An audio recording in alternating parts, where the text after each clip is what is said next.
días, sean todas y todos muy bienvenidos. Aprovechemos mucho la sesión, participemos al final. En efecto, pónganos sus nombres ahí en el chat como siempre. Estamos en transmisión doble en las dos salas, aquí en Zoom y en Facebook Live. Muy bienvenidas todas y todos en Facebook Live. Seguiremos e informaremos sus comentarios y observaciones de Facebook Live aquí. Y sin más, Gis, le cedemos la palabra a la licenciada Gaby Jurado. Muy bienvenida, Gaby. Muchas gracias. Muchas gracias, Rafael. Bienvenidos a todos y todas. Pues el día de hoy uno de los temas que nos ocupa pues es efectivamente las herramientas de gestión y que pues nosotros lo visualizamos en este diseño de metodología como ese penúltimo paso que prácticamente nos va a permitir aterrizar y concretar las estrategias que se hayan diseñado y que se hayan identificado en todo el proceso. Efectivamente, este paso es estratégico porque va a lograr que las personas vean en su vida diaria cómo mejora a partir de cómo están constituidas las ciudades, de cómo está el entorno, de que efectivamente se logre esos grandes planes que se identifiquen en los planes y programas municipales de desarrollo urbano y que se aterricen. Entonces, pues nada más darles la bienvenida y comentar que pues en esta etapa es fundamental que también se transversalice el enfoque de género y de derechos humanos para garantizar que de manera sustantiva las personas mejoren el acceso y ejercicio a sus derechos. Entonces, por nuestra parte, únicamente darles la bienvenida y pues que sea una sesión fructífera y productiva. Bienvenidos. Muchas gracias, Gaby, por tu mensaje. Tenemos ahora la intervención de la maestra Dolores Franco. Dolores, muy bienvenida como siempre. Qué gusto. Muchísimas gracias, Rafa. Como siempre, muchísimas gracias a Linafed, a todo tu equipo por el apoyo que nos han brindado en el desarrollo de este curso. La verdad es que la subsecretaria Herbizu estaba prevista para el día de hoy y se disculpa. Me pidió que te externara ahora sí que las disculpas porque el secretario le pidió que la acompañara de gira y no le es posible porque va en carretera a conectarse. Pero les mando un saludo fuerte, les mando un abrazo, les reitera el compromiso y el agradecimiento por todo el apoyo que se ha recibido. Y bien, entrando ya un poco en materia, me gustaría si me pueden ayudar, por favor, a proyectar la presentación de este módulo introductorio de herramientas de implementación, donde básicamente y con esta narrativa conjunta que hemos construido, donde hemos impulsado esta reflexión en torno a la necesidad de un cambio de paradigma, ¿no? Estamos identificando, ¿no?, cuál es el rol que tenemos nosotros como profesionales dentro de este cambio de paradigma, cuáles son estos retos, que de alguna manera estas nuevas herramientas de análisis pro persona que les presentamos en la sesión anterior, ¿no?, y sobre las cuales discutimos, que nos permitían como tener esta nueva mirada a las necesidades urbanas de las personas, nos iban a robustecer este análisis que como técnicos tenemos que hacer para lograr que de alguna manera esta visión de ciudad, esta visión de poner en el centro a las personas como parte de una política pública, realmente ayude a que logremos hacer instrumentos de planeación que nos permitan atender las necesidades de las personas. En ese sentido, mencionar que justamente antes de iniciar esta sesión, estaba justamente en otro conversatorio donde básicamente ahí un ponente nos hacía la reflexión respecto a que si los planificadores y los urbanistas fuéramos capaces, ¿no?, y los asentólogos y los diseñadores de asentamientos humanos fuéramos capaces de reflexionar que las decisiones que tomamos a partir de la elaboración o de una asistencia técnica para la elaboración de un programa municipal de desarrollo urbano tienen a veces una trascendencia muchísimo más allá de lo que nosotros vemos como horizonte de planeación, seríamos muchísimo más responsables respecto a las normativas que impulsamos, ¿no? Y en ese sentido nos llamaba a tomar esta conciencia respecto a que las decisiones urbanísticas a veces trascienden el tiempo y las vemos así como parte de la historia urbana de la ciudad, donde ubicamos decisiones de política pública 50 o 100 años atrás. Entonces, de ahí que sea muy importante que en este nuevo cambio de paradigma que estamos impulsando, nos demos a la tarea de revisitar nuestros conceptos, de refrescar nuestros conocimientos, de repasar, ¿no?, estas necesidades de las personas para lograr realmente tomar esta responsabilidad con la ética que requerimos para responder a las necesidades que nuestro gran país nos está demandando. Si le dan siguiente, por favor, me gustaría mencionar de manera muy breve, porque por supuesto que como parte de la elaboración de un programa municipal de desarrollo urbano, estamos reconociendo, como bien mencionaba la maestra Gabriela Jurado, la importancia que tiene esta etapa de gestión urbana. Esta etapa en donde básicamente empezamos después del análisis teórico, cualitativo, ¿no? Cuantitativo y cualitativo, elaboramos nuestro diagnóstico, elaboramos nuestra estrategia y empieza entonces esta etapa donde a partir de la estrategia empezamos a reflexionar cómo podemos gestionar esa propuesta. Y para gestionar esa propuesta, nosotros contamos con diferentes herramientas que justamente la gestión urbana nos brinda, ¿no? En esta lámina estamos haciendo referencia a la gestión territorial, a la gestión urbanística, a la gestión política, como mecanismos que realmente nos permiten la ejecución de un programa municipal de desarrollo urbano, ¿no? Si nosotros de alguna manera estamos promoviendo que este cambio de paradigma nos lleve a contar con herramientas flexibles que se adapten a la problemática y al contexto de cada municipio, tendríamos que ser lo suficientemente asertivos para de todo este mosaico y catálogo de instrumentos y herramientas que tenemos para lograr esta estrategia, seleccionar las más pertinentes en cada realidad y considerando cada contexto local. Si le dan siguiente, por favor. ¿Por qué sería importante entonces contar con una gestión urbana eficiente en el marco de la elaboración y de la incorporación de estos nuevos lineamientos simplificados? Pues evidentemente porque la gestión urbana se convierte en la herramienta clave para alcanzar los principios de planeación que uno está prefigurando como parte de la estrategia, es decir, estamos contemplando tal vez el compactar las ciudades mexicanas y entonces tendríamos que ser muy inteligentes en identificar cuáles herramientas o cuáles instrumentos nos ayudan a lograr que las ciudades mexicanas se conviertan en más compactas. ¿Por qué también es importante? Porque esto nos permite lograr que estos lineamientos simplificados se logren adaptar al contexto de cada municipio. Sí, nosotros reconocemos como SEDATU que estamos dando unos nuevos lineamientos que de alguna manera metodológicamente buscan orientar de manera más asertiva las labores de planeación, ¿no? Y las labores metodológicas que estamos desempeñando. Pero es conveniente mencionar, y en un contexto como este, en el marco de la convocatoria de INAFED, que es tan extensa ahora sí que en la cobertura nacional, tenemos que reconocer que es importante que cada propuesta se adapte y se anide en el contexto de los marcos normativos locales que permitan que de alguna manera no hagamos una receta desde el centro, sino que estos grandes lineamientos o directrices se adapten a los contextos locales, no solamente en cuanto a la identificación de necesidades, sino también en todo lo que se requiere para su implementación, ¿no?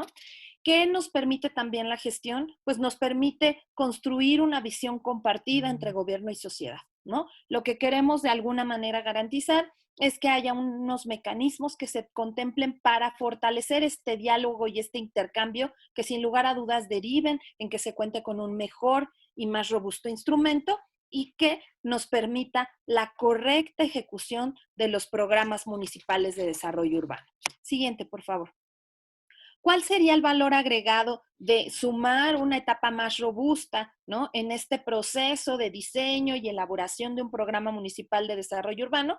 Pues evidentemente garantizaríamos que el proceso de planeación fuera cíclico, es decir, que nos dé la oportunidad de plantear una estrategia, monitorear, instrumentarla, ¿no? Y de alguna manera monitorear los resultados que se generan a partir de la implementación y retroalimentar de nuevo la visión con la que se construyó la estrategia y la misma estrategia per se para ver si realmente estamos siendo exitosos en este planteamiento y en esta norma urbana o esta normativa requiere algún tipo de adecuación. Antes lo que teníamos eran fotografías en el territorio. Teníamos análisis que de alguna manera nos brindaban una foto en el tiempo de qué realidad y qué contexto había y teníamos estrategias que atendían y de alguna manera, en algunos casos no, pero en la mayoría de los casos trataban de atender a este diagnóstico que se hacía en esta fotografía, pero se quedaban ahí. Los mecanismos de monitoreo y seguimiento que nos permitían justamente lograr el revisitar la estrategia continuamente, el revisitar los avances, eran, digamos que bastante incipientes y por eso SEDATU y el secretario Meyer nos está llamando como profesionales del sector a cerrar filas en torno a esta visión y tratar de revisitar constantemente este instrumento normativo con el objetivo de que realmente responda a las necesidades cambiantes que tenemos las personas durante nuestro ciclo de vida.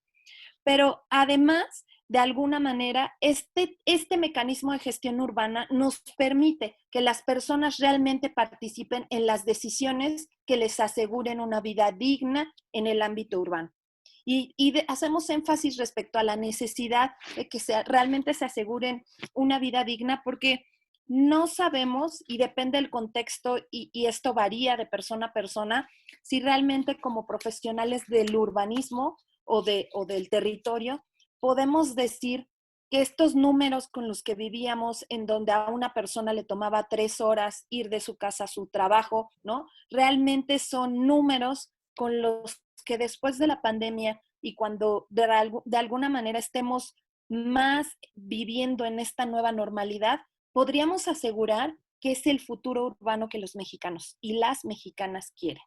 Entonces, estamos en un punto de quiebre donde varios de esos viejos paradigmas que tenían se están cayendo y se están cayendo porque demostraron que ya cumplieron su ciclo y estamos permitiéndonos y dándonos la oportunidad de generar nuevas herramientas y nuevas maneras de abordar los retos que de alguna manera nos están planteando.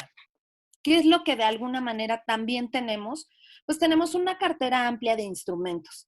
Y sí me gustaría hacer el comercial de que en breve SEDATU está por lanzar un documento somero donde lo que hicimos fue documentar cuáles fueron los instrumentos que se ocupan de alguna manera más a nivel nacional para lograr brindarles a todos los profesionales del sector pues una mirada amplia, múltiple, diversa, que nos permita de alguna manera identificar toda la cantidad de instrumentos disponibles que tenemos para hacer realidad los planteamientos que se bosquejan en esa estrategia que nosotros proponemos como respuesta a los problemas que identificamos en el diagnóstico.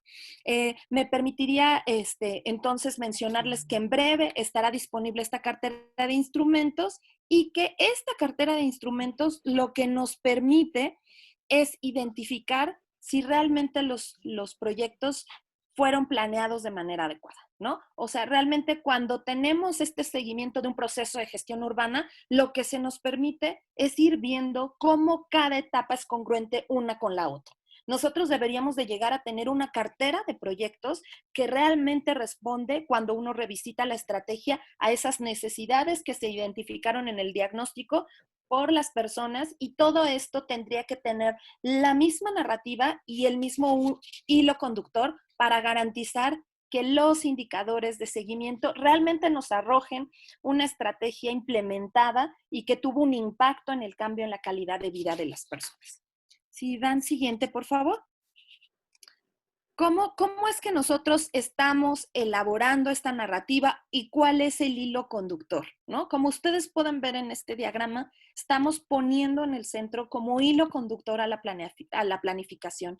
Y como les mencionaba, donde podemos, a partir de este análisis cualitativo que revisitamos la semana pasada, establecer estas necesidades diferenciadas de las personas en el territorio, podemos caracterizar de manera detallada el territorio para posteriormente definir los objetivos a atender de nuestra política, las estrategias y por supuesto que las líneas de acción y los proyectos, para subsecuentemente gestionar a través de herramientas y mecanismos lo que de alguna manera diseñamos en la etapa de planificación. Posteriormente nos trasladaríamos a esta fase de gobernanza donde implementamos los objetivos a través de acuerdos y compromisos asumidos por instancias públicas y privadas con la sociedad civil, y queremos decirles que ahí pues ya se cuentan en las normativas locales con herramientas y mecanismos para garantizar que este proceso de gobernanza se anida y de alguna manera retroalimenta este proceso de planeación que se implementa, y por supuesto algo que no es menor y que tiene que ver con la evaluación y el seguimiento, que como les comentaba, nos permite identificar y verificar en qué medida los proyectos propuestos cumplen con los objetivos planteados y si las metas que se preveían fueron alcanzadas en el horizonte temporal previsto. Si le dan siguiente, por favor. Lo que se está de alguna manera impulsando es algo que probablemente no es nuevo, pero que la SEDATU será muy, muy responsable respecto a vigilar que este ciclo realmente se cumpla, que tiene que ver con establecer un proceso cíclico que nos permita que los objetivos, estrategias y líneas de acción se fortalezcan en su implementación a partir de la definición de cartera de instrumentos, que pueden ser varios, pero que aquí les estamos enlistando, por ejemplo, de difusión y de participación, económicos, financieros, jurídicos, administrativos, y que a partir de estos instrumentos pasamos a la fase de gobernanza que nos permite que todos los sectores de la población se involucren de este proceso de planeación y que nos facilite la implementación de esta estrategia diseñada.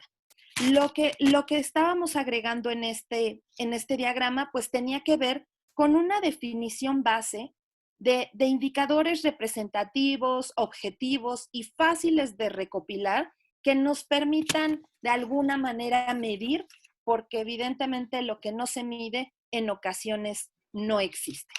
Este es el contenido de la presentación, pero me gustaría de nuevo hacer esta reflexión sobre este tipo de instrumentos que tenemos disponibles dentro de toda la cartera de instrumentos que tenemos y cómo podemos contribuir a mejorarlos o a lograr que estos instrumentos realmente hagan la diferencia.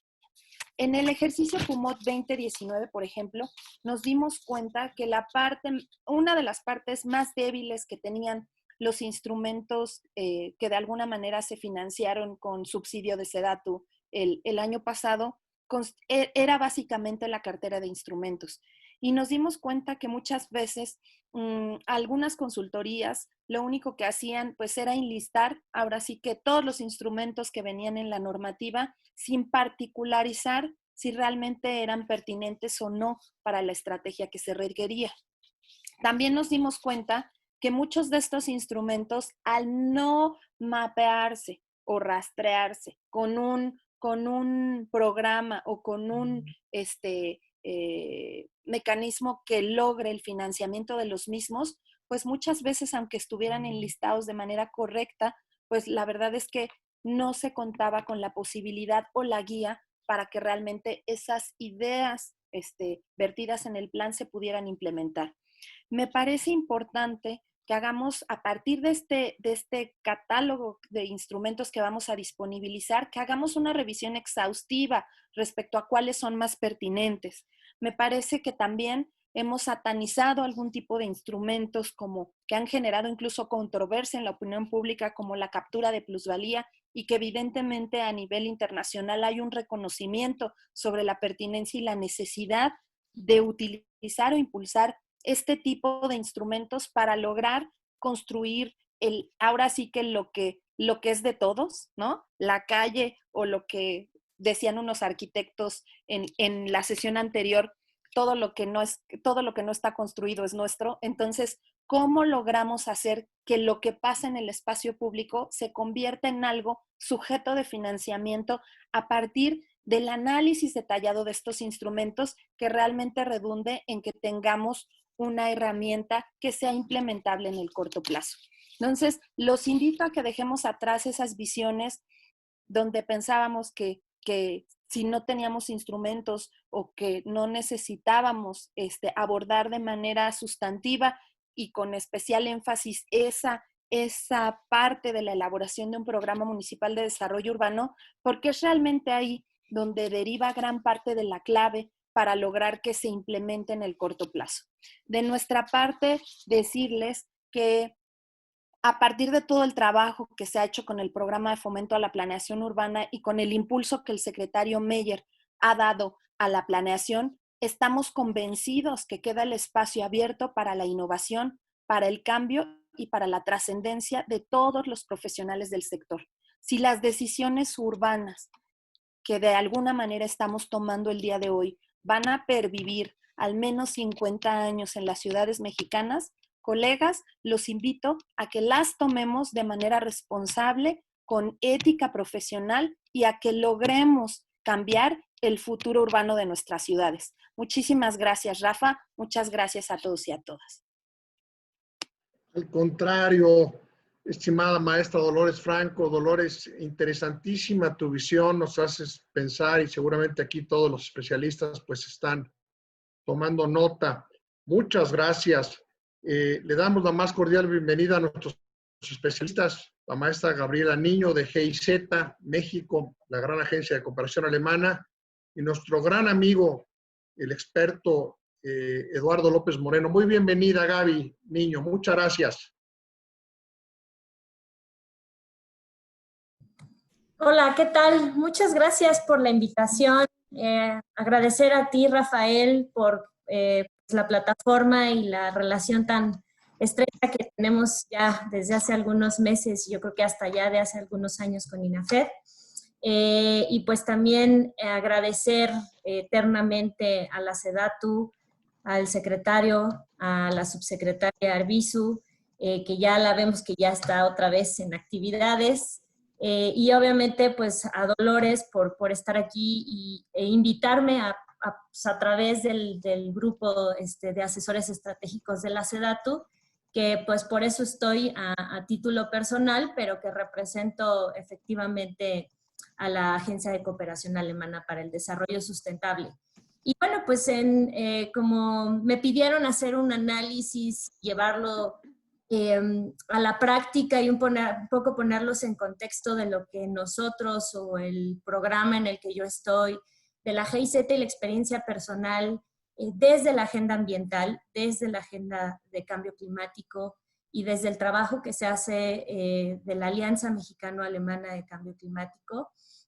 Trabajamos en muchos niveles para la implementación de las metas de México en temas de cambio climático. Y un eje central para lograr esas metas globales, nacionales y locales, pues es lo que tiene que ver con el ordenamiento territorial y el desarrollo urbano y el uso de los espacios. Y para nosotros es bien interesante y felicitar, ¿no? Y ahí sí lo voy a poner muy en la mesa de la relevancia que tiene el trabajo que está haciendo la SEDATU sobre ser uno de los sectores más importantes que está transversalizando la política climática a nivel nacional y a nivel estatal y municipal. Y uno de los grandes ejemplos pues es este instrumento de lineamientos simplificados, así como un gran proyecto que hicimos hace un año, bueno, apenas finalizó, que se llama el diagnóstico de normalización en materia de movilidad, y donde se incluyen muchos aspectos como los asentamientos humanos, la competitividad de las ciudades, la movilidad, el cambio climático y otros aspectos ambientales. Entonces, sí es importante mencionarlo, que gracias al liderazgo de los subsecretarios y obviamente del secretario, pues esta agenda tan compleja se está viendo reflejada a nivel sectorial, que es muy importante, ¿no? ¿Por qué? Pues porque la ley establece el marco de coordinación, el marco de política y de gestión y de gobernanza, pero son los sectores quienes están obligados y tienen que responder a las necesidades. Y basado en lo que comentaba Dolores, pues de todos los instrumentos, pues básicamente es la base del desarrollo de los planes y de los planes estatales y municipales, en donde también hemos tenido la oportunidad de colaborar, pero desde el enfoque ambiental y específicamente en cambio climático. Y pues yo quiero dejar algunas ideas muy importantes en la mesa en cuanto a la reflexión de estos lineamientos simplificados de la gestión, ¿no? Y que es básicamente eso: el diseño, la planeación, los instrumentos de cómo los vas a aplicar y la evaluación de si lo estamos yendo hacia el camino correcto o hay que regresarnos, ¿no? Y todo bajo un contexto bien interesante en el que estamos viviendo en estos últimos 3 meses, ¿no? Que es el rompimiento de las barreras y la expansión, ¿no?, agrícola y del desarrollo urbano, que está generando aspectos que ya interfieren en la vida del ser humano, ¿no? Y es esto de, pues, no preservar o no conservar los recursos naturales y poder hacer ya esa traslape entre las especies silvestres y el ser humano, que se convierten en enfermedades que inestabilizan el sistema económico y social a nivel global. Y esa es un poco la visión en la que nosotros estamos partiendo de la famosa recuperación verde o recuperación sustentable. Y esto que está haciendo SEDATU se alinea completamente con la visión presente y futura de cómo debemos diseñar las ciudades, de cómo debemos diseñar y gestionar el territorio y los usos del territorio, y cómo debemos de planear las ciudades y ofrecer espacios públicos en beneficio de todos y de todas, ¿no? Entonces, aquí hay elementos bien interesantes. Tampoco es encontrar el hilo negro, porque en la experiencia ambiental hay muchos programas estatales y municipales con el enfoque de cambio climático que los mandata la Ley General de Cambio Climático y la Ley General del Equilibrio Ecológico.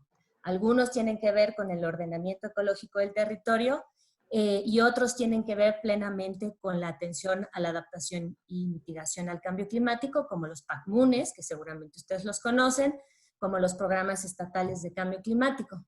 Y de ellos se derivan instrumentos bien relevantes para el ordenamiento territorial, los asentamientos humanos y el desarrollo urbano.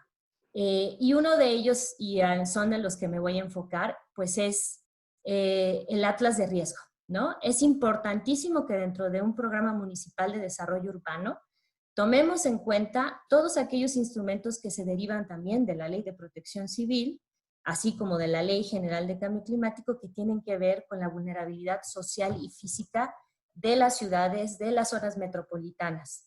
¿Por qué? Porque México, como tal, es altamente vulnerable a los efectos hidrometeorológicos generados por cambio climático, pero también por asentamientos humanos irregulares, ¿no? O por el cambio de uso de suelo o por la pérdida del valor ambiental de zonas de reserva ecológica o reserva ambiental. Entonces, obviamente esto es un efecto o es un criterio muy importante para el tema de la planeación y el diseño urbano desde un enfoque de cambio climático, desde un enfoque ambiental. Y mi recomendación es esa, ¿no? Que también felicito, ¿no?, que los lineamientos simplificados ya incluye como elementos importantes el cruce con este tipo de instrumentos, es decir, protección civil, atlas de vulnerabilidad y riesgos, ¿no?, ante cambio climático y otros fenómenos naturales. Y el otro es que tiene que ver también que los programas o planes de cambio climático también retoman todos aquellos instrumentos de planeación que se crean o se mandatan por la Ley General de Asentamientos Humanos, Desarrollo Urbano y Ordenamiento Territorial. Entonces, creo que no es encontrar el hilo negro, sino simplemente hacer uso de esos instrumentos que son elementales para el diseño de un programa municipal. Y obviamente hay otros tipos de instrumentos, no necesariamente plasmados como un instrumento de planeación, pero que hacen un vínculo estrecho, y yo creo que el desarrollo urbano y el ordenamiento territorial es el laboratorio de las acciones más costo efectivas en términos ambientales y de cambio climático. Y me refiero especialmente al tema de las ciudades y el espacio público. Todo aquello que nosotros diseñemos para el futuro tendrá que estar pensado bajo esta nueva normalidad, ¿no? Y me voy más allá pues, a la planeación urbanística y al uso del territorio, ¿no? Y la ciudad, ¿no? Como el ente que concentra la población, las relaciones sociales, y que es el centro que emite y genera la mayor contaminación a nivel país, ¿no? Los centros urbanísticos. Ahí hay un potencial importante de desarrollar acciones concretas de mitigación y adaptación al cambio climático. Y otro de esos instrumentos, pues, son todos los que existen en temas de conservación, en temas de áreas naturales protegidas estatales y federales, en donde debemos de tomar en cuenta en el desarrollo urbano y en el diseño de las ciudades el rol tan importante que representan los cordones ecológicos para los servicios ecosistémicos de la ciudad. Hablemos de agua, hablemos de calidad del aire, hablemos de especies animales, ¿no? Que permiten también en un ciclo ecológico o en un ecosistema, tienen una función muy importante. Entonces, también existen desde la parte más de la agenda verde de conservación, instrumentos muy importantes que también se están integrando dentro de este análisis simplificado de la gestión. Y por lo tanto también me gustaría dejar en la mesa la relevancia que, otra vez, ¿no? Que tiene con esto de los cordones ecológicos o del valor natural que tiene estas áreas de reserva dentro o en la zona periférica de las ciudades. ¿Por qué? Porque también son o pueden ser un instrumento económico de ingresos hacia el municipio, hacia el estado, por conservar, por manejar o por restaurar los ecosistemas. Y uno de los ejemplos, y seguramente los estados forestales, los municipios forestales tienen muchos ejemplos, pero un instrumento económico como el pago por servicios ambientales o por el manejo forestal sustentable puede ser un mecanismo económico muy relevante, poco explorado por los municipios o por las ciudades, que también son una fuente importante de ingresos adicionales para los municipios. Y obviamente, pues lo que tenga que ver con la gestión de los residuos sólidos y el ahorro y el tema del agua, ¿no? También ahí podemos ver instrumentos muy importantes e interesantes que tienen ya muchos años funcionando y que también se vinculan con la gestión del desarrollo urbano y los servicios públicos, y de que estas ciudades estén vistas desde las necesidades del ser humano o de la persona, pero que permitan a las ciudades ser competitivas, sustentables, resilientes, mixtas, ¿no? Funcionales, seguras, y que nos genere calidad de vida. Entonces, yo quiero terminar, ¿no? con un comentario muy sencillo, es que este es el mejor momento para poder, como lo decía la maestra Dolores, de un compromiso de todos, al momento de desarrollar los planes municipales de desarrollo urbano, contemplar todo esto que ya existe, que no hay que hacer cosas nuevas, porque también eso implica mucho gasto operativo y gestión dentro de los municipios, pero que son elementos fundamentales para la salud de las ciudades y del ordenamiento territorial. Y otro de los grandes temas que quiero dejar es que el municipio tiene un potencial importante para generar instrumentos económicos financieros que no les permita depender de un presupuesto estatal o federal.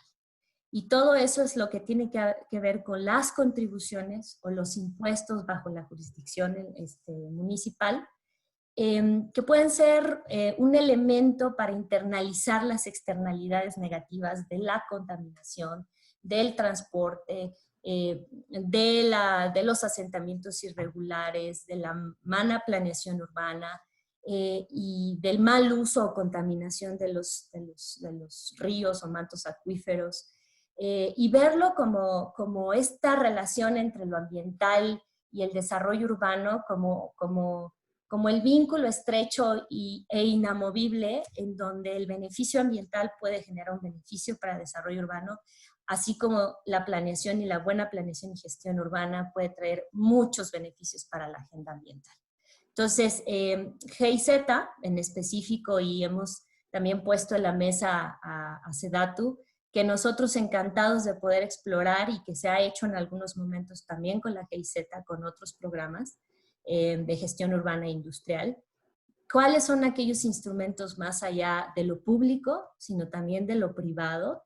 Y cómo llamar la atracción de los municipios para que los inversionistas privados volteen a ver los proyectos de infraestructura urbanísticos o de diseño o de espacio público que los privados están buscando financiar.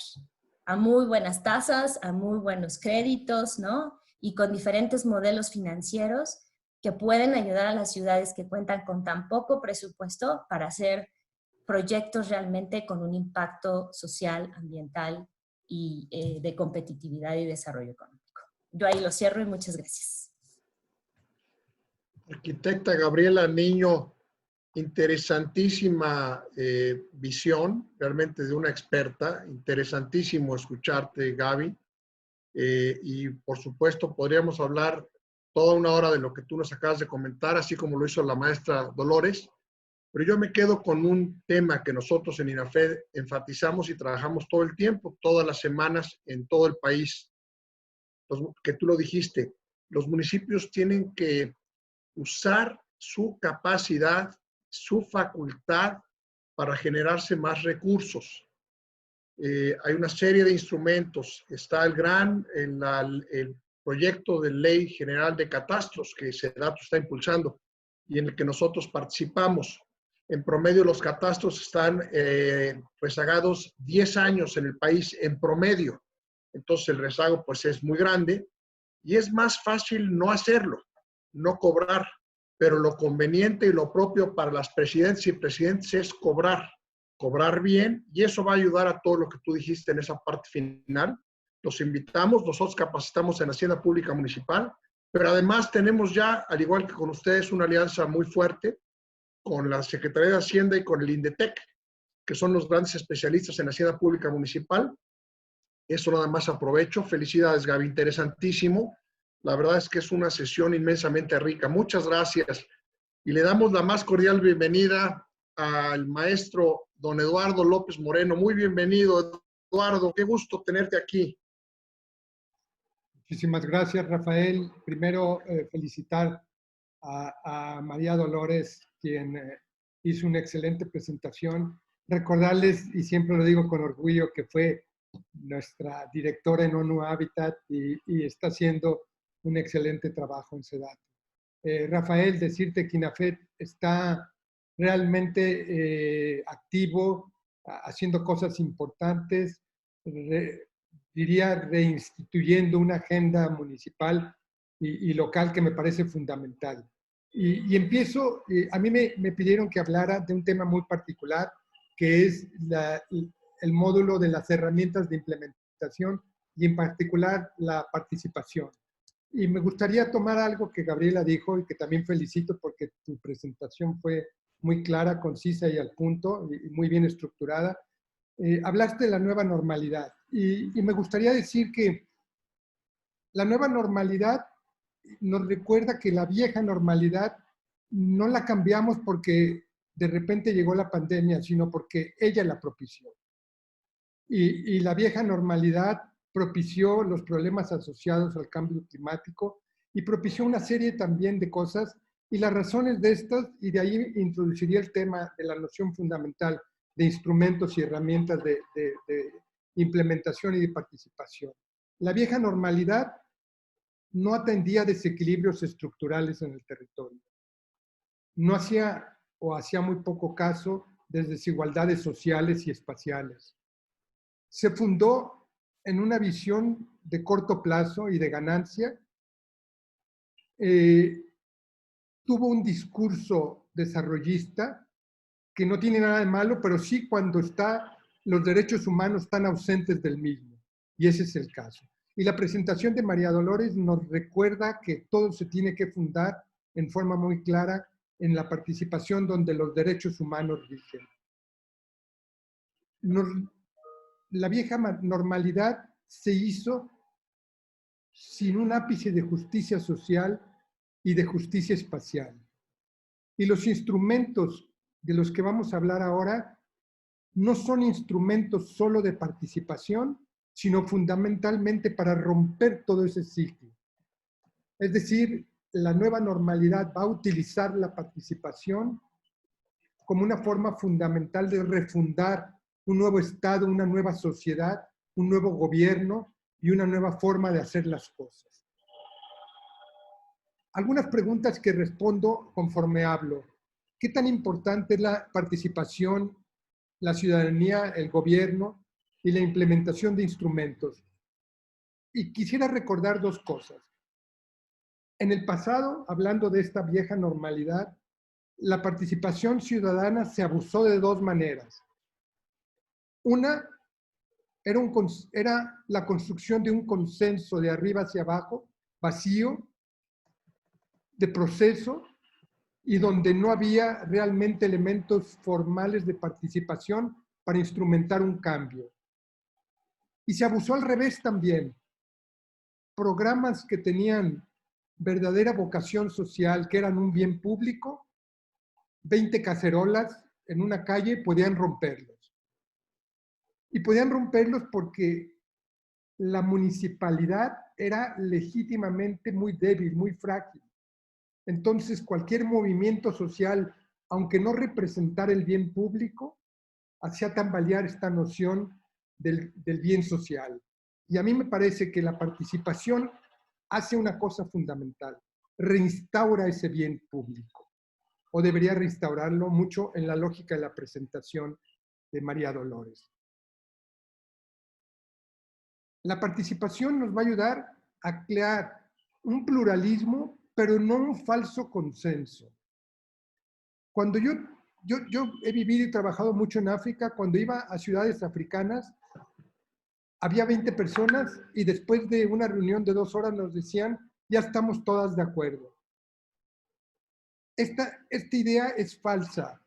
La participación tiene que dar espacio a la divergencia y tiene que dar espacio a la construcción de la diferencia. Esa muy poco existía en los procesos de los que hablábamos. Y la participación es como una escalera. Y hay cosas que no hay que preguntar. Por ejemplo, ¿cómo se hace técnicamente un puente? No necesitas abrir un proceso de consulta pública para que te digan cómo construir un puente, pero sí para que te digan si el puente debe construirse ahí o en otro lugar. O para que te digan si ese puente debe tener algún tipo de articulación con la sociedad que está ahí, de qué manera. Y entonces esto nos lleva a que la participación es una acción colectiva que tiene dos características. Por un lado, reivindicar derechos y darle respuesta a esos derechos. Y por la segunda, fundar, y yo creo que el gobierno actual lo está haciendo, y felicito el trabajo de SEDATU por eso, fundar, y también de INAFED, francamente, fundar a través de la participación una gobernanza democrática.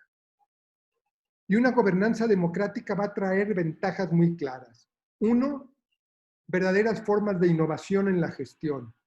Entender que la política pública nace de esa construcción de ideas comunes. Dos, que los servicios públicos y lo que produzca, cualquier cosa que produzcan los estados o los municipios, tendrán mejores rendimientos y se harán fundados en la noción de justicia, de eficacia y de legitimidad. Cuando ONU Habitat ha estudiado la participación en diferentes lugares del mundo que fue efectiva, siempre conlleva a un camino muy claro, y es que hay una apropiación social y una apropiación comunitaria y una apropiación local de esos procesos. En el fondo, ¿qué es lo que hay? Es la construcción de la sustentabilidad a partir de la participación. Ahora, un segundo punto. ¿Cómo hacemos para que las necesidades de la población, sus prioridades, su vulnerabilidad sobre todo, aquellos grupos sociales vulnerables que Gabriela de alguna forma nos recordó, funcionen, es que la participación es a un nivel pequeño una corrección de la democracia.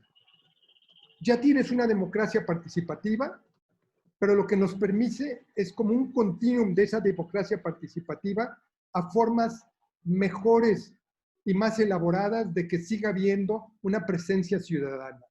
Sin embargo, un poco heredado de ese viejo orden del que hablaba, la participación se daba desde una lógica de una concesión del poder, cuando en el fondo es un derecho humano, es un derecho fundamental, que tiene que ser viabilizado, que tiene que ser instrumentado. Y para hacerlo, y aquí es donde de nuevo SEDATU está haciendo cosas excelentes, está creando la infraestructura social, la infraestructura institucional y la infraestructura económica para viabilizar esa participación real. Si no, no podría darse. No se trata de diseñar un instrumento, como se hacía antes, de participación, sino de un sistema, de una institución, de todo un aparato que nos presenta María Dolores. Entonces, ¿cómo respondes a la vulnerabilidad? Tienes que entender que no todos podemos, debemos participar de la misma manera. Hay que abrir espacios para ellos de consenso, que son espacios permanentes de escucha y de participación, de comités, de habitantes de barrios informales, de mujeres, de niños, de jóvenes. Todo esto a partir de formas de diseño participativo, pero con una característica fundamental que no había en la participación antigua. No se participa para crear un input, se participa para cambiar cosas conjuntamente, para involucrarnos en los procesos. En cierta forma, para redistribuir el poder desde lo local. Y es ahí en donde este cambio nos va a llevar a eso, sin duda alguna.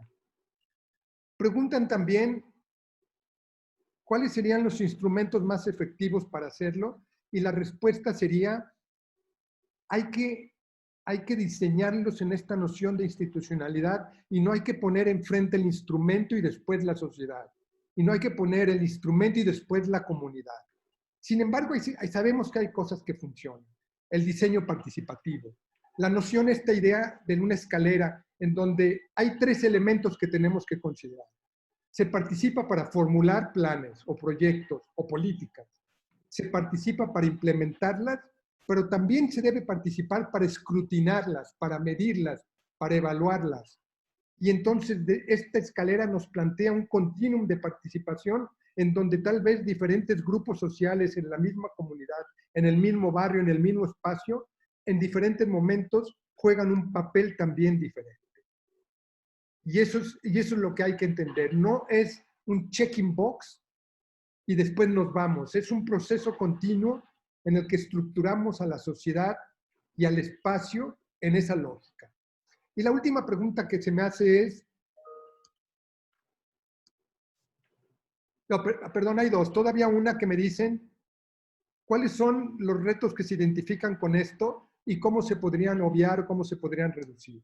Y los retos son muy claros. Uno es, lo dije, se abusó de la participación, entonces el trabajo que SEDATU está haciendo tiene que recrear una cultura diferente de sociedad y de gobierno.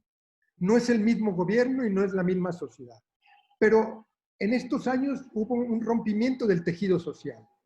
Hubo un rompimiento de la legitimidad institucional y tenemos que reinstaurarla. Y esto lo hacemos no solamente por procesos de educación y de concientización, sino también el reformular quiénes son los representantes, quiénes son los líderes.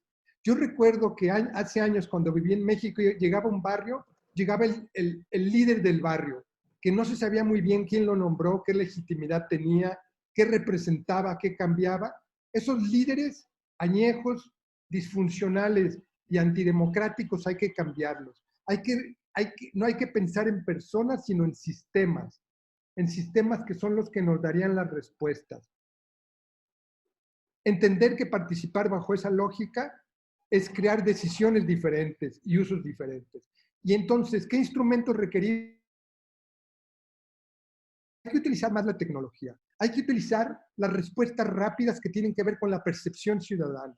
La percepción ciudadana, y ONU Habitat ha hecho estudios al respecto, es tan importante, tan importante como una votación de largo plazo. Si en una semana tú obtienes datos de lo que quiere la ciudadanía y lo conviertes en esta escalera en diferentes elementos, entiendes que rapidez, tiempo real, generan un diálogo de dos canales.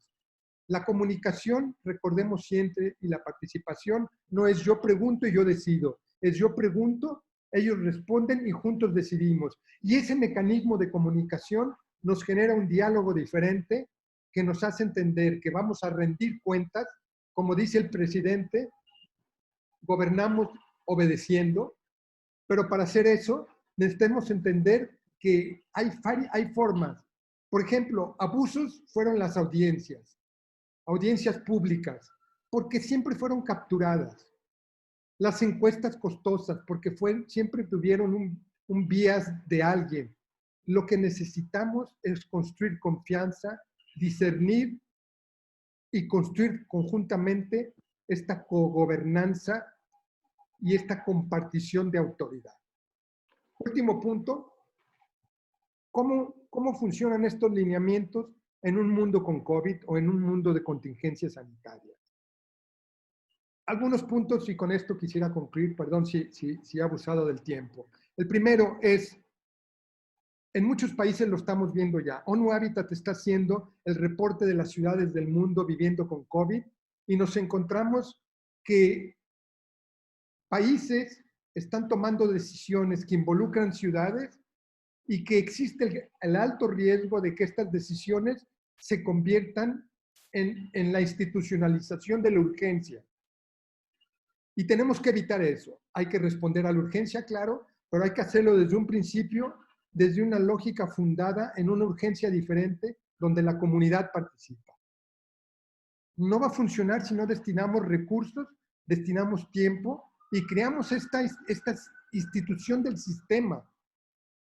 ONU Habitat está trabajando con el gobierno de la Ciudad de México en el diseño de una respuesta de ciudades a esto, y entonces menciono los grandes elementos que tienen que ver con esta respuesta. Es una guía de participación ciudadana para el COVID. Primero, identificar qué es la participación y la corresponsabilidad. ¿Qué comités locales, qué comités directivos? Tal vez repensar a nivel local cambios en el marco normativo, cambios en la representación. Tenemos que asignar recursos a ellos. Y esto nos lleva tal vez que hay lugares donde ellos no tienen el mandato para trabajar con recursos. Esto nos lleva a ciertos cambios. Dos, que me parece fundamental. Déjenme darles un dato. ONU Habitat estima que el 90% a nivel mundial de los casos de COVID, contagio, decesos, 90% tienen que ver con ciudades.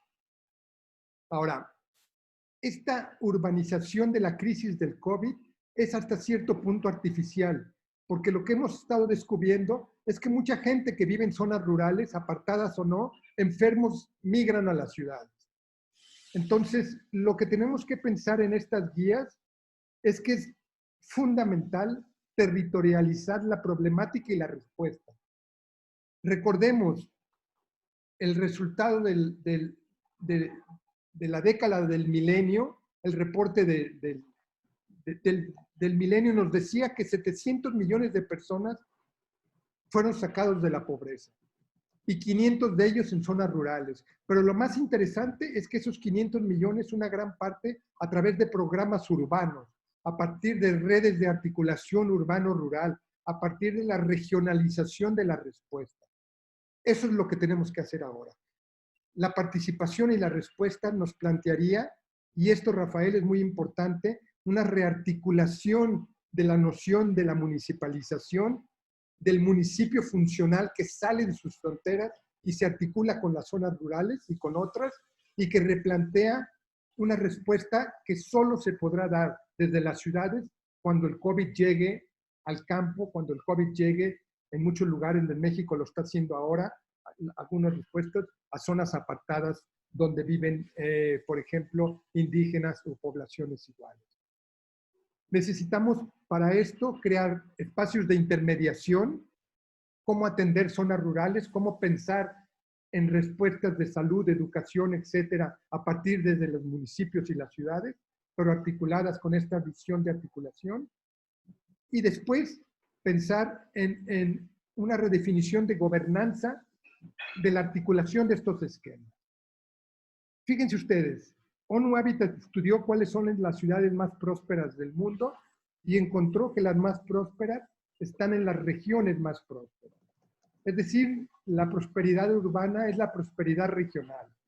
Y esto significa que la construcción de la coordinación y la articulación es lo que funciona y no la competencia como nos han vendido entre las ciudades o entre los municipios. Es refundar esta gobernanza local y nacional de diferentes horizontal y vertical de articulación. Y por último, tenemos que pensar en diagnósticos multidimensionales de los impactos del COVID. Cómo nos afectaron en la salud, en la economía, en la vivienda, en el transporte. Y algo que no se ha hecho todavía por diferentes razones es qué grupos, qué espacios y repensar formas de vulnerabilidad. La vulnerabilidad hoy día, y Gabriela de alguna forma lo mencionó, la vulnerabilidad hoy día pasa no solamente por un barrio marginal, tiene que ver con grupos, tiene que ver con actividades informales, tiene que ver con desplazamientos, con transporte, y todo esto tal vez nos llevaría una oferta, María Dolores, que construyéramos un índice de vulnerabilidad de COVID para las ciudades y las respuestas, y pudiéramos atenderlas a ellas. Y entonces, último, responder a ciertos efectos del COVID. La violencia de género me parece clarísima. La criminalidad que pueden hacer de ella. Y en muchos lugares del mundo, con las crisis, intentar asaltar el poder. Y entonces construir una legitimidad y una participación que nos permita que el gobierno pueda sobrepasar esas formas de conflictos sociales y políticos.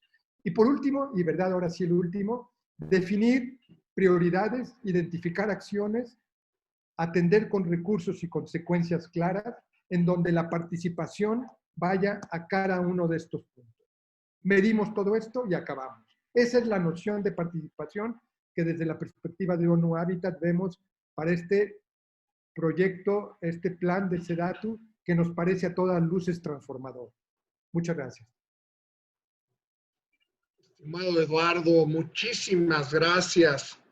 Extraordinaria tu visión, es un placer, es un privilegio escucharte siempre. También podríamos hablar todo el día de los conceptos, las ideas y las realidades y las comparativas que nos has planteado. Ha sido una mañana extraordinariamente rica con las presentaciones de todas y la tuya. Muchísimas gracias. Yo quisiera hacer 4 comentarios rapidísimos. Me informan hace un momento que nuestro compañero Miguel Ángel Cancino, titular de Unidad Jurídica en SEDATU, no pudo estar aquí. Un saludo para él. Le pediría a la maestra Dolores Franco que ella haga alguna conclusión, si lo quieres, Dolores, pero, por supuesto, la parte más importante, que es en los minutos que nos restan, pues ha habido muchas preguntas aquí en el Facebook Live, se han posteado todas aquí, las atenderemos. Yo creo que esta gran visión que está planteando SEDATU implica muchas cosas. En primer lugar, se está actuando. Y parece que es algo que había, pero no había. Hoy se actúa y se opera. Es decir, se va hacia la acción. Se va hacia la acción con un sentido sensible que implica un sentido humano. Las ciudades son para las personas, para todas y todos los que estamos aquí y todos los habitantes de nuestro país. Se está buscando una coordinación, que es la esencia del federalismo, que tampoco había. Por eso estamos aquí todos los días, como lo estamos cuando se podía y cuando volveremos muy pronto con los cuidados, actuando los órdenes de gobierno. Y finalmente es un sentido práctico, es decir, todos estos planes son para que sí se pueda, no para que sean grandes entelequias que queden en los libreros o que capten conceptos que finalmente no acontezcan. Enhorabuena, me congratulo, seguimos sumados plenamente con nuestro gran aliado estratégico SEDATU. Gracias, Eduardo, gracias, Gaby, gracias, Dolores, gracias, Gaby Jurado, y si nos haces favor, maestra Dolores Franco, de cerrar o a lo mejor permitir una o dos preguntas y si tú nos cierras la sesión. Muchísimas gracias a todas y todos y seguiremos en estrecho contacto. Muchas gracias. Claro que sí, Rafa, estamos entonces atentos de un par de preguntas si lo consideran convenientes y por supuesto que hacemos el cierre. Gracias, Dolores. Gis, por favor, ayúdanos con dos preguntas. Todas son muy buenas, pero escoge dos, por favor. Sí, gracias, coordinador. De los mensajes que nos han llegado desde Facebook Live, les voy a compartir dos. Hay uno de José de Jesús Yáñez Plasencia que pregunta a Sedatu, ¿dónde se publicará la cartera de instrumentos de Sedatu? Saludos desde el Instituto de Movilidad Urbana Sustentable. Esa es una pregunta. Y otra nos consulta Rodrigo Rodríguez Romero. ¿Cómo influye la movilidad social en las tareas de planeación urbana? Si quisiera la maestra Dolores Franco o quien me indiquen para responder. Gracias, con mucho gusto puedo contestar la primera y a lo mejor mi querido colega Eduardo López nos puede apoyar con la de movilidad social, que es un experto, pero con mucho gusto mencionar que nosotros estamos, y quiero reiterar también ese mensaje, estamos financiando la elaboración de algunos instrumentos de planeación. Justamente me preguntaban ahorita y estaba dando respuesta respecto a que la convocatoria cerró el 30 de junio, pero estamos por recibir una ampliación de recursos, por lo que les pedimos que se mantengan atentos de las redes, porque daremos ahí una reapertura de convocatoria para que todos los municipios interesados en actualizar su programa municipal de desarrollo urbano puedan de alguna manera participar. Y también mencionar que justamente como parte de esta estrategia y de esta visión integral respecto a una política pública, además de este catálogo de instrumentos, estamos por lanzar varios productos. Uno tiene que ver con las metodologías para el análisis de la persona, que conversamos la semana pasada, y también estamos por lanzar una serie de cuentos infantiles. Entonces, les pedimos, por favor, que estén atentos todos y todas de nuestras redes www.sedatu.gov.mx, porque ahí es donde estaremos difundiendo y el secretario Meyer, a través de su Twitter, está ahí difundiendo gran parte de los temas asociados con convocatorias, con licitaciones y, por supuesto, con los materiales que se están lanzando alrededor de este nuevo impulso que estamos dando a la planeación. Muchas gracias. Muchísimas gracias, maestra Dolores Franco. Estimada Dolores, Eduardo, por favor, ¿nos podrías comentar sobre movilidad social? Muchas gracias. Sí, mira, decirte que estamos haciendo, primero, esta guía de respuesta municipal o desde lo local al COVID, en donde evidentemente intentamos sumar una serie de instituciones y actores de otro nivel. Y entonces, para nosotros sería muy, muy rico, si ya tenemos una primera versión, pudiéramos socializarla y recibir comentarios de ustedes. Va a ser de una gran utilidad porque nos damos cuenta que muchos municipios se acercan a nosotros, quieren participar, quieren responder a esta problemática, pero no encuentran muy bien cuál es el camino. Entonces estamos creando esta guía. Sobre la movilidad social, acompañada con esta, la movilidad social, la pregunta la entiendo de dos maneras. Una desde el punto de movilidad de transporte, pero otra social que tiene que ver con progresar en la escalera social. Y las dos son igual de importantes, pero decirles a quien hizo esta pregunta tan interesante que también hemos avanzado mucho en entender la importancia de dos o tres cosas. Por ejemplo, me gustaría decir algo. El COVID satanizó de una manera equivocada muy rápido las densidades y las densidades residenciales como un problema asociado a la propagación de la pandemia. Estudios nos están mostrando claramente que lugares donde hay altas densidades no son necesariamente los más afectados. Los más afectados son donde se reúnen estos elementos de vulnerabilidad que yo hablaba, que son localización, donde no hay agua, donde no hay saneamiento adecuado, donde no hay posibilidad de sana distancia por hacinamiento. Dos, donde la movilidad social y de transporte no es la adecuada y entonces contribuye a generar contagios. Y tercero, una informalidad que obliga al trabajador a salir a trabajar porque lo necesita hacer, pero lo hace desde ciertas formas de proximidad que generan una gran vulnerabilidad. Estamos tratando de entender estas para medirlas, pero medirlas con algo que María Dolores dijo, mides para cambiar. Y entonces lo que queremos es saber en cada una de ellas la incidencia en cada una de las ciudades, entendiendo que en algunas habrá más de una o más de la otra, y preparar respuestas específicas para cada una de estas. Cada vez lo vemos más en un mundo de ciudades no post-COVID, sino con una recurrencia de COVID, en donde tenemos que instrumentar este tipo de acción. Entonces los invito. ONU Habitat, no tengo conmigo déjame lo busco, el lugar donde podrían comunicarse, pero si no les anoto aquí el mío y se pueden contactar conmigo. Ahí les va. Y yo los pongo en contacto si quieren la guía con la persona, si quieren lo de movilidad con quien trabaja, si quieren lo de participación con quien está trabajando en eso, si quieren las mediciones, porque tenemos programas de medición específico de algunas de estas cosas también con el otro equipo. El equipo, gracias a la confianza del nuevo gobierno, ha estado creciendo mucho y estamos muy contentos de saber que podemos dar respuestas en varios sectores. Muchas gracias, Eduardo. Pues con este comentario, esta serie de comentarios, agradecerle mucho a Desarrollo Territorial, a SEDATU y sobre todo a todas y todos ustedes por estar aquí esta mañana. Casi 500 colegas participamos este día en esta extraordinaria sesión. Que tengan muy buen día. Seguimos en estrecho contacto. Cuídense mucho. Muchas gracias.